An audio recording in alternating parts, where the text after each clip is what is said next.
Bismillahirrahmanirrahim. Assalamualaikum warahmatullahi wabarakatuh. Perkenalkan, nama saya Nani Hayati. Saya berprofesi sebagai guru geografi di SMA Negeri 1 Astana Japura.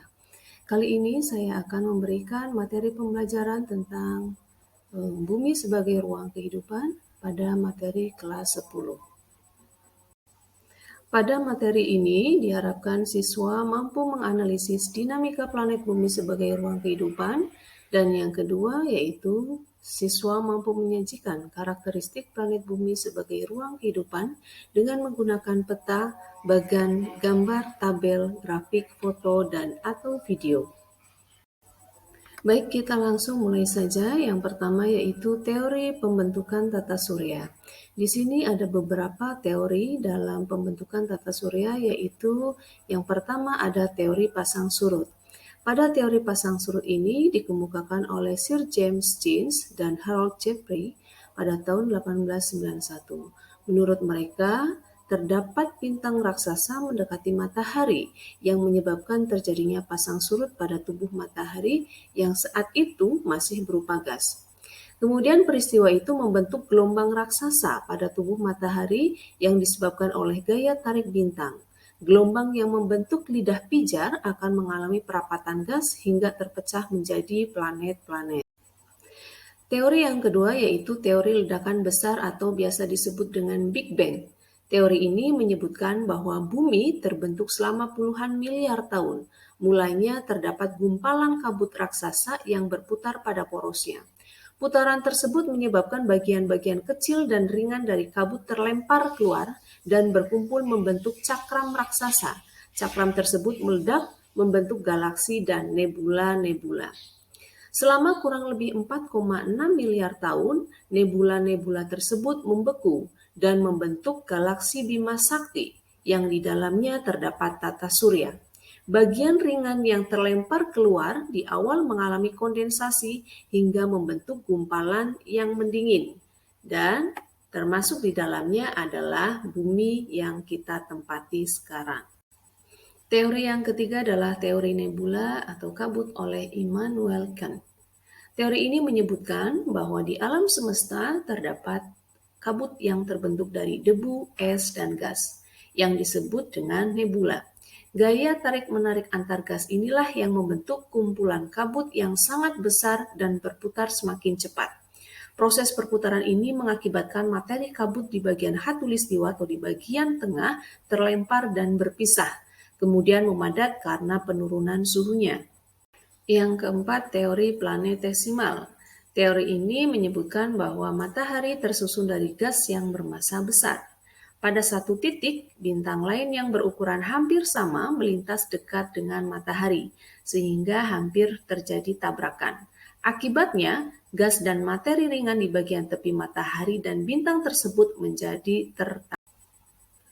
Kemudian yang kelima yaitu teori bintang kembar. Teori ini dicetuskan oleh ahli astronomi Raymond Arthur Littleton. Menurutnya, galaksi merupakan kombinasi dari bintang kembar. Salah satu bintang tersebut meledak dan menyebabkan banyak material yang terlempar. Karena bintang yang tidak meledak memiliki gaya gravitasi yang kuat, sebaran pecahan ledakan bintang lainnya mengelilingi bintang tersebut. Bintang yang tidak meledak kemudian dikenal dengan matahari, sementara pecahan-pecahannya adalah planet yang mengelilinginya.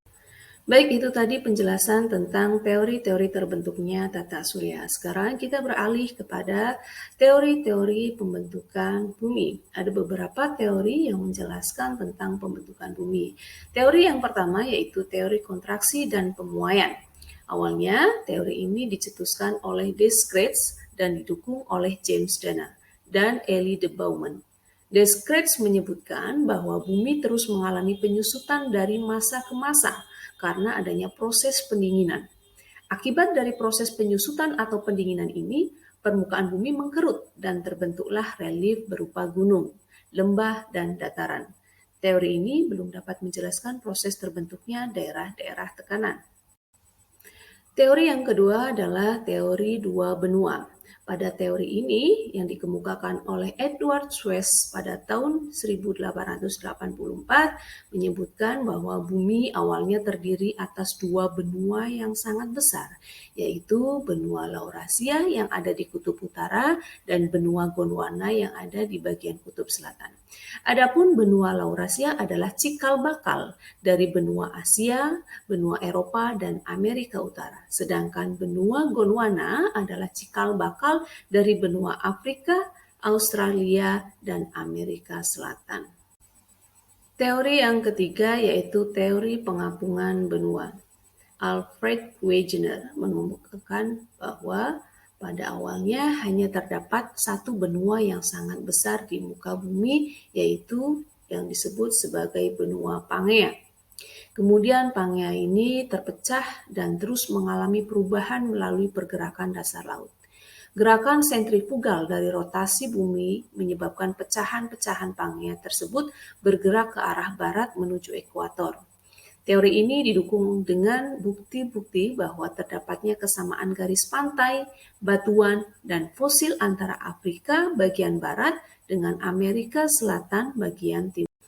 Yang keempat, teori konveksi dikemukakan oleh Arthur Holmes sekitar tahun 1927. Dikembangkan oleh Harry Hess dan Robert Diez. Teori ini menyebutkan terdapat arus konveksi dari dalam mantel bumi yang terdiri massa berupa lava. Ketika arus konveksi ini membawa lava sampai ke permukaan bumi di bagian punggung tengah samudra, menyebabkan lava tersebut membeku dan membentuk lapisan kulit bumi yang baru, sehingga menggeser dan menggantikan kulit bumi yang lama. Teori ini didukung dengan adanya bukti bahwa terdapatnya bagian Mid-Oceanic Ridge seperti Mid-Atlantic dan Pacific Atlantic Ridge. Kemudian yang terakhir yaitu teori lempeng tektonik. Teori lempeng tektonik ini dikemukakan oleh Thurzo Wilson sekitar tahun 1965. Menyebutkan bahwa kulit bumi terdiri atas beberapa lempeng tektonik yang berada di atas lapisan astenosfer. Dan lempeng-lempeng pembentuk kulit bumi ini selalu bergerak karena adanya pengaruh arus konveksi dari lapisan astenosfer. Litosfer bumi terdiri dari dua lempeng, yaitu lempeng benua dan lempeng samudra. Adapun lempeng samudra tersusun dari batuan basa yang dapat dijumpai di dasar samudra, sedangkan lempeng benua tersusun oleh batuan asam. Baik, itu tadi penjelasan tentang materi bumi sebagai ruang kehidupan. Mudah-mudahan bermanfaat, kurang lebihnya mohon maaf. Terima kasih. Wassalamualaikum warahmatullahi wabarakatuh.